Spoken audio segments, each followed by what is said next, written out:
asalaamaaleykum mbokki internet yi 221 TV ñoo ngi leen di nuyu te di leen siyaar di am mbégte ak contentement bu baax comme ni ñu koy defee saa su nekk ñëwati nañ ci li nga xam ni moo di seen émission bu mag bi nga xam ne moom la réew mi bëgg moom la ñuy xaar moom la ñuy ci la ñuy dund ci la ñuy kaf ak yéen ci la ñuy fo ak yéen ni ma koy waxee 221 la chaîne de l'indicatif du Sénégal ah tubaarikàlla lii seen yëf la na ci ko nekk daal di abonné tey partagé tey vie nee naa la lii ñun ñoo ko bokk parce que mënuñoo dem sans yéen aussi mënu leen dem sans ñun te ne ñëwaat nañ ci émission bu mag bi nee naa la dañ koy waxtaane daal ci def li nga xam ne moo di interview daal ci def li nga xam ne moo di humour.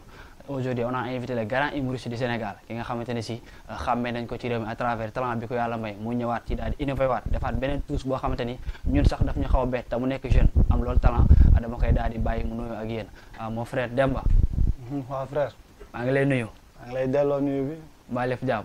sant yàlla bu baax. ma bàyyi la une minute nga nuyu ak internet yi nga xam ñoo ngi lay seetaan. waa asalaamaaleykum waa Sénégal maa ngi leen di nuyu yéen ñëpp képp ku toog di seetaan télé 221 TV. di leen jox seen wàccuwaay yéen ñëpp di kontaan ci invitation bi vraiment. aja kooku mooy Demba comédien moom mi nga xam ne tubaarikàlla mu ngi jóge ba fa li nga xam ne moo di mbaaw jeune la foofu noonu moom ak i moroom mais bay na fa waaram ba ñëpp xam ko bu ñu bëggee xam Demba ci une minute lan nga ñuy wax. waa Demba c'est un jeune rek c'est un jeune boo xamante ne dafa jël art def ko passion am.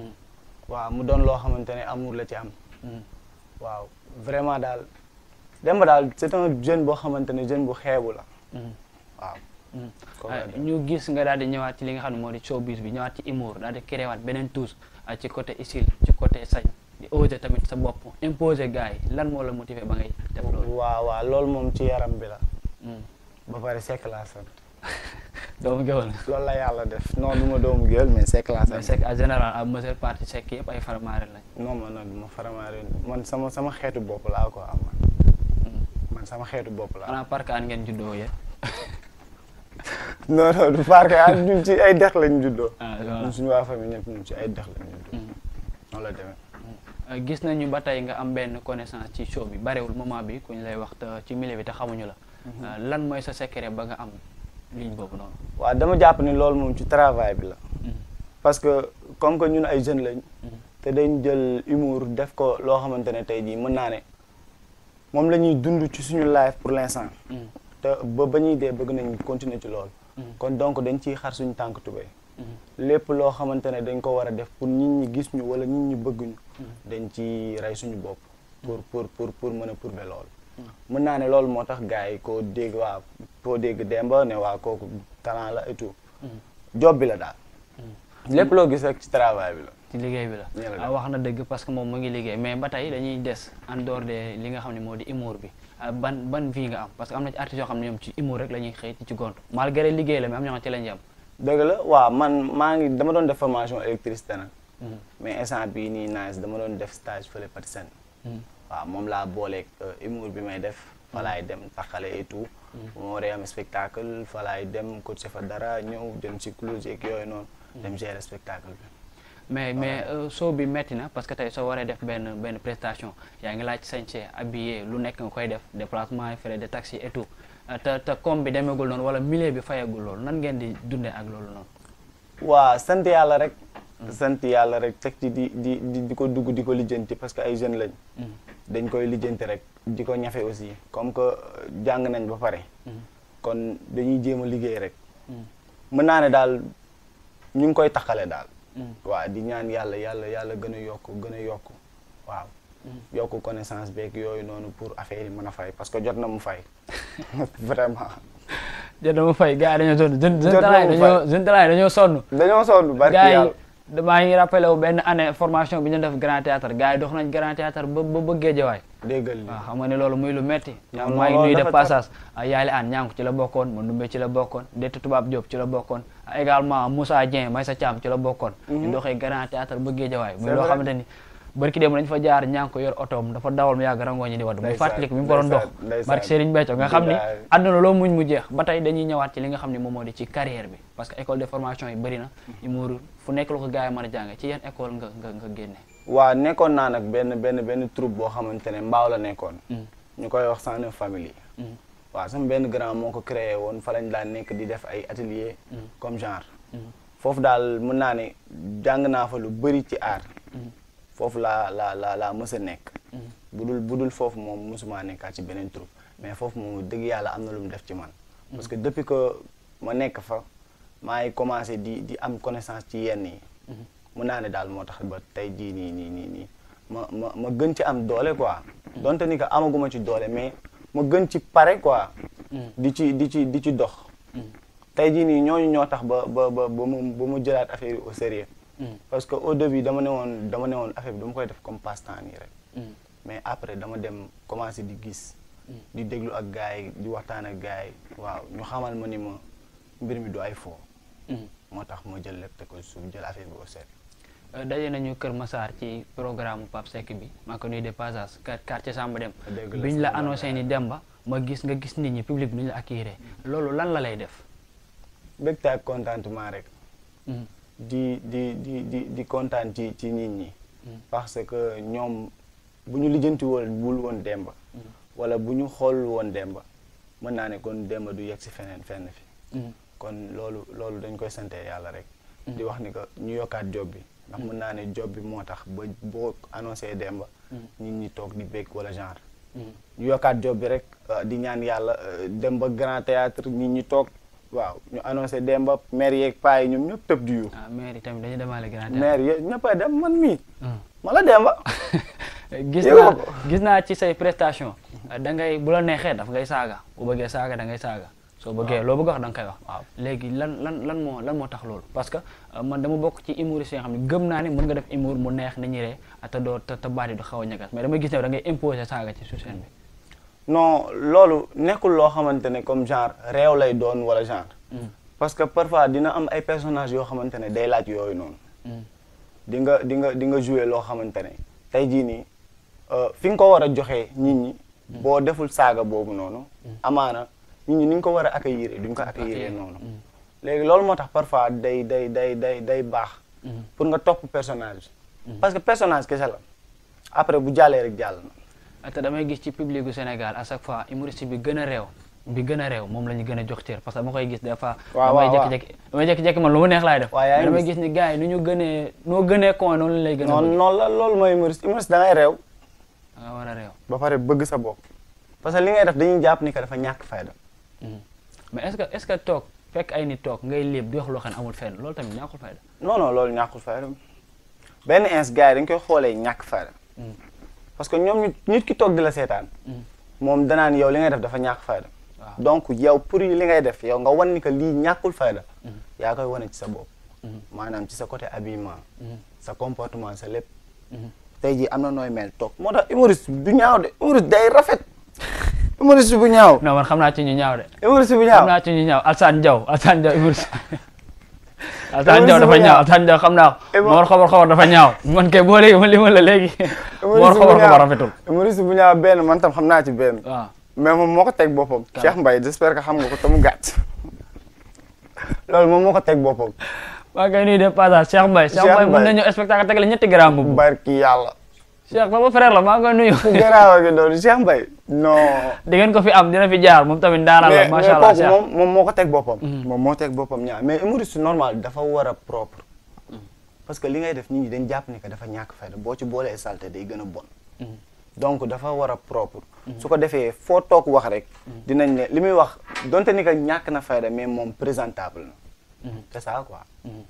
waaw am na wax na lu am solo parce que parfois nga war a dem ci milieu boo xam ne nit ñi dañuy dagg seen i ticket 5000 10 000 ñëw toog nga ñëw fa am comportement boo yor loolu tamit day xaw a doy waar ñun nañu bëgg suñu bopp parce que ñun lu ñu yor moom la ñu di bëgg parce que nit ñi seen i problème dafa bëri stress bi dafa bëri donc ñun ñooy xeex loolu nag suñu combat loolu la xeex stress bi nekk au niveau du Sénégal donc di ko buñ ko waree def wala buñ ko waree def et faaw mu am lu ñu mel faaw ñu am lu ñuy sañ aussi ba tey dañuy ñëwaat parce que nee naa la émission bi interview la ak li nga xam ne moo di humour ba tey dañuy des ci interview bi parce que tey boo jógee ci milieu bi delluwaat seen koñ ban genre nit ngay dund foofu noonu. waa comme ñëpp rek ni ñuy dundee seen koñ yi. non yéen booy da cee bëri ñoo xam dañoo waane de. maa ngi koy nuyu de passage Dadi Ndiaye Dadi bu jógee TFM bu demee seen koñ moom catu baaram la. sama waay la Dadi. est-ce que meloo ni moom. non man nag dëgg yàlla melu ma noonu. man dama jàpp ni que même bu fekkente ne tey jii dem naa ba fu ma toog nit ñi naan Demba. succès warul exister ci man. parce que traversé naa ay yoon yoo xamante ne wax dëgg yàlla succès warul exister ci man. tey jii bu ma demoon ba fu ma toog ñi naan demba. yàlla xam nañ du tax ma bàyyi ñi may àndal wala genre. parce que même bu fekkente ne tey dem naa ba nekk dara ñoom ñoo ma ko def. kon gëwma ni daal succès dina ci am. li may dundee ni ma daan dundee comme nice rek comme artistes yi ni ñuy nekkee seen koñ yi dem fréquenter ci gars yi après dugg gàlle dem joobi noonu la rek. en majeure partie man gis naa ci émission bi ñu commencé am weccat dañoo commencé quitter seen koñ duñ fa yendu. guddi lañ fay ñëw. non man moo dëgg. non bëri na ci booy man ci milieu bi laa nekk. xam naa ñu bëri ñoo xam ne bu ñu xëyee fajar jël taxi génn seen koñ. guddi la ñu ñëwaat koñ bi tëdd bu ñu yeewoo génnaat saa waay tax na nga def ma la non dama nekk ci tournage. non bëri na ci mais parfois jot bi moo la ko dul may. parfois dañ leen di comprendre ci benn. yow déggoo ma dama ne am ñoo xam dañuy xëy jël taxi dem benn koñ yendu fa ba ngoon ñu ñëwaat seen koñ toog fa duñ fa def dara. boo toog fa ba ngoon ñu ñëwaat seen koñ bu ñu waxee ñal damaa dem tournage te benn yére bi ñu lay romee moom la ñu ñibbisee. non loolu moom wax dëgg yàlla loolu moo am chance. est-ce que pare woo pour dund loolu. non bëgg naa ñaan naa yàlla daal bu ma demoon ba tey jii commencé am dara. ma continuer di ànd ak ñi ma daan àndal. wax na lu am solo gars yi nañu waat bàyyiwaat xel parce que ñun ak ñi ñu yorandoo benn lañu lenn rek mooy suñu différence mooy que ñun dañu xàmmee ci réew mi te pare ñoom mën naa ne xamuñu leen donc gën a siiw la mais gënuñu leen jikko te ëpp ñu leen dara donc nañuy àndaat ak suñu nit delluwaat ginnaaw parce que am na ci gars yi ko ci def chaque jour ñun ma sa copain bi nangam ak nangam nañu delluwaat suñu xel te xam ni avant ñuy génn fii ñun ak ñoom loon donc kon nañu xoolaat foofu bu baax a baax ba tey dañuy ñëwaat parce que nee naa la interview lay doon ak humour ñun bu ñu ñëwee ci interview nit ñi découvrir la à travers 221 parce que fii nee naa la ñun suñu yitte mooy promouvoir jeunes yi pour uniquement pour réew mi xam leen ñu wane seen talent dañuy ñëw ci partie bi nga xamante ni moom la réew mi gën a bëgg ci suñu émission. maanaam dama lay dagg parce que moom boo duggee foofu da ngay dugg fu ma mëne. c'est ça. xam nee naa la Cheikh Mbaye dafa nekk sama waay. waaw. te yàlla dafa def dama koo bëgg. Cheikh waaw ndeysaan ku baax la. dafa nekk géwél. waaw. Cheikh Mbaye ñoo bokkoon classe. dañ daan nekk ci classe bi Cheikh Mbaye àdduna du neex bu mu yëkkati loxo bi. déedéet xalaatu ko. nii rek mais wax ju bëri moo ci mën. jikkoom ngay wax de. man yaakaar naa ne yow xam nga Cheikh. xam naa Cheikh bu baax. dañ toog benn jour. prof bi interrogé. nañu ku ko indil 3 verbes yoo xamante ne seen terminaison IR lay doon IR. rek Cheikh yëkkati loxo bi. monsieur prof bi kontaan. parce que musul wax ci classe ndax musul wax ci classe bi bay yëkkati loxo bi. surprise am na de. mu ne ko jëlal rek Cheikh jël ne ko parti. naas waaw. reparti. naas rebondir. monsieur bi ne ko très bien continue ngéwél gi dugg ko rek mu commencé dem xiir ndiir te naan wëndeelu bay miir naan waa classe bi tàccu leen na riir kii mooy Cheikh. dama xarit la maa koy nuyu de passage. man Cheikh dama ko bëgg. Cheikh Mbaye maa ngi rappelé wu année bi mu ñëwee 100% bëgg bon foyer. Cheikh a ngi sañse benn garam bu meuf. di dugg ci ñëpp di ko accueillir nag. Cheikh bi mu dugg de benn waay ci kaw daal kii kala ne ma ñaay gawla wala ma ko góor la de. waaw dëgg moom la. mais j'aime bien parce que dafa osé. voilà dafa osé moom lu mu bëgg a def. maa ngi fàttali benn jour ci Lipson. bu fa jëlee benn tableau. mais Cheikh a ngi bàkk Lipson loo xam nekku ci benn bible. yooyu lay def ak yeneen yu. Cheikh may na ko ci géej may na ko géej gi fi mu taxaw yëkkati kunkaange war a waaj a xër géej gi may ko Lipson. Cheikh dafa meilleur maa ngi koy nuyuwaale. nit ku baax sama doom yàlla xam nga ñun ni ñu koy waxee chaque jour humour bi ñuy def ñun nii lañ ci bëgg di foo di ci kaf di ci foo parce que nee naa loolu démb dama dund benn affaire démb parce que man chaque jour ngeen dégg rumeur yi mooy damay waaj nekk imaamu Géejawaay man loolu maa ngi koy dégg mais moom dama lay dagg moom man bokk ma ñooñu ngay toogal di wax ay imam quoi man yooyu moom da nga may dimbali quoi jàpp ci rek. doo jël yooyu. du ma jël yooyu. yow expliquer rek mais sax imam maanaam bu ko tudd fii. démb imam bi loolu da koo metti mu dégg ko rek dugg këram yanu ci li naan ko cin buy baax bi. cin buy baax. waaw la yanu rek naan ko noonu dem. mu naan ko ah. waaw ndax li may wax doon imam maa ngi koy nuyu imam Wade sama xarit la li ma war a doon. moom ma dajji waaye. non si noonu la def. mais man bi may ñëw léegi nii. jàkkoonte naa ak lu metti damay ñëw ci oto bi. ndeysaan loolu daf ma metti tellement que bu ma koy expliquer sama yaram day daw. yow mii sa yaram day daw. billahi ndeysaan. moomoo chauffeur bi dafa réew. réew gu toll ni client bi war a wàcc Grand Mbao mu prolongé ak moom ba poste Thiaroye. waaw. Grand Mbao. bi mu yeggee Zac Mbao la ko ñaan arrêt Grand Mbao. mu prolongé ak moom ba. poste Thiaroye. waaw. dem ba poste Thiaroye ba pare taxaw ne na waaji wàcc. waaji xam loola def. ci buntu bi la taxaw. waaw. ne ko gis nga sa tànk boobu. waaw. saa boo ko tegee ci frein bi rek teg nga ko ci sa nangam tànk. wàcc oto bi dem yoon. maanaam waaji moom dafa teg tànk bi rek oto bi commencé ree ñëpp di ree mu wàcce oto bi mais bàyyi na. léegi yóbbuwul client yóbbuwul leen kii day bàyyi à vie parce que imagine yow boo xëyee da ngay teg saag nga sa bopp ngay gontu da ngay teg booy wàcc da ngay teg wàcc kii bu bàyyiwul chaque jour day saaga boppam. non sa xam réew mi am na ñoo xam ne lu leen neex la ñuy kii bu bàyyiwul chaque jour day saaga boppam.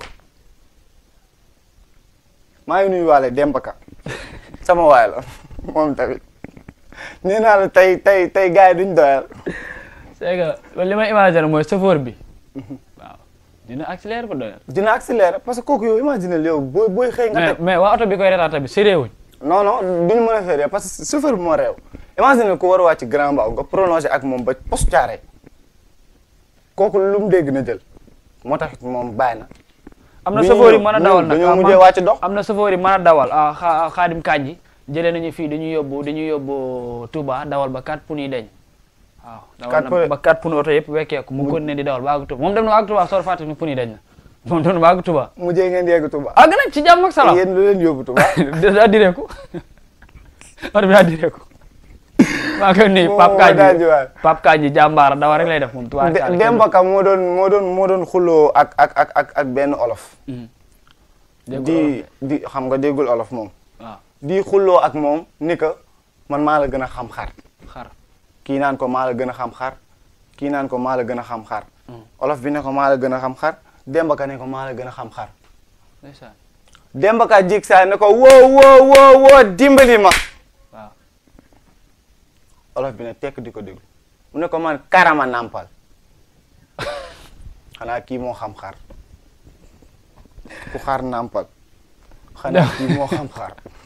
Demba Ka borom Tivaouane Peulh maa ngi koy nuyu de passage maa ngi nuyu Sénégal gépp àdduna bi war nga këpp parce que booy sérieux wuñu li ma leen di wax chaque jour booy sérieux wuñu man li may bëgg mooy Demba Ka moo def loolu. li ma koy waxee li may bëgg mooy chaque jour ñuy ñëw ci suñu plateau daal di wane benn daal di jaar jàll wane seen bopp nit ñi xam leen à travers 221 li ma koy wax chaque jour lii mooy feeñal talent émission bu mag bi émission bi nga xam réew mi dañ koy dund boo xoolee Demba bi nga xamee ni da ngay ñëw 221 tey nan la def ak lan nga ñu indaale lan ko. waaw mbégte ak contentement rek.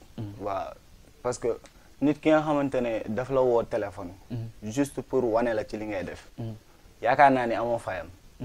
moo tax dama la ci sant yow di la gërëm parce que borom baax nga. donte ni ko xamante bi yàggul. mais borom baax nga.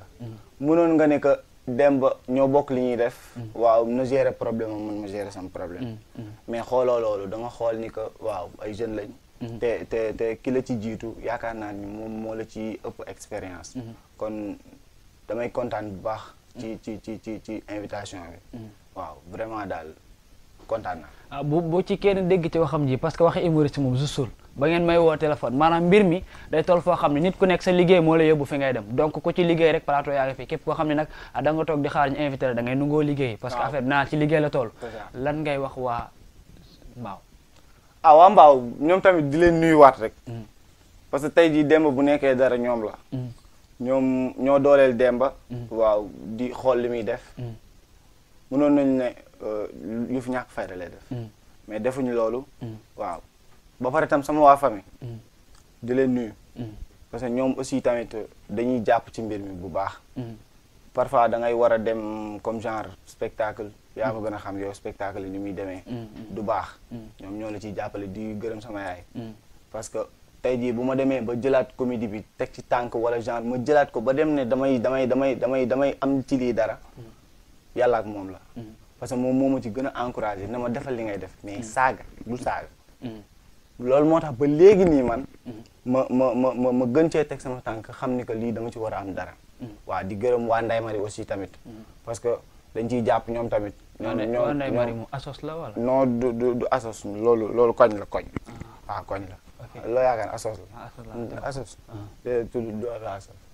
mun a bàyyi ñu ngi bëggee waa Ndeye Marie xam naa ne yéen a koy jox ndekki li tax ma leen di nuyu nii waa Ndeye Marie ñu ngi leen di bëggee ñu ngi leen di kontaan. waa Ndeye Marie dañ ciy jàpp. parce que waa Ndeye Marie benn lañ quoi billaay. duñ gërëm ñoom Lathia Couture. waaw ñoom Ndeye Maguette. Tata Fa. waaw tonton Souley. ñoom ñëpp maa ngi leen di bëggee. parce que da ngay war a dem. mbër nga wala humoriste. mbër nga wala mbëri ñooy sante noonu. nuyul seen waa koñ rek mbëri boo nuyu waa koñ. doon mbër lii si laay indi te yow da ngaa nee naa la gis nga bi waa ji bi mu ñu wàccee ba Poste ñun dañoo wàcc jox ci la feuille bi waddee. ok merci beaucoup. ñun dañoo dox Poste ba fii. acca maa ngi kontaan ci waa 221 réalisateurs yi internautes yi ñi nga xam ne ñoom chaque jour ñu ngi ñuy gunge tey Demba ka laa amoon Demba bi nga xam ne ci moom daanaan la ci wàllum humour ni ma koy waxee chaque jour rek gars yi bu leen daw xaar leen ñu ci suñu ay plateau ci yeneen ngeen daal di xool loolu nga xam ne moo di suñu numéro commercial ci suufu écran bi ngeen ñëw soit que ay plateau wala lépp loo bëgg a def parce que la télévision yi sax képp ku ci soxla benn émission mën nga daal di jël suñu numéro commercial nga ñëw yéen ñu bëgg a bokk ci partenariat yi mën ngeen ñëw aussi également maa ngi nuyu waa Kenkayerane et frères bento dañuy bokk ci ñi nga xam ne moo di li nga xam ne moo di feeñal talent waa Bijouterie Sëñ Fallou Ndindi Bijouterie maa ngi leen nuyu Bijouterie Soxna Jaar ñoom ñëpp maa ngi leen di woo ci li nga xam ne moo di feeñal talent parce que damay bëgg gars yi bu ñu fiy ñëw ñu daal di am nu ñu mën di def di leen jox dig daje ci beneen émission nee naa la tous les samedis ak tous les mercredis nga am feeñal talent fii ci 221 rendez-vous code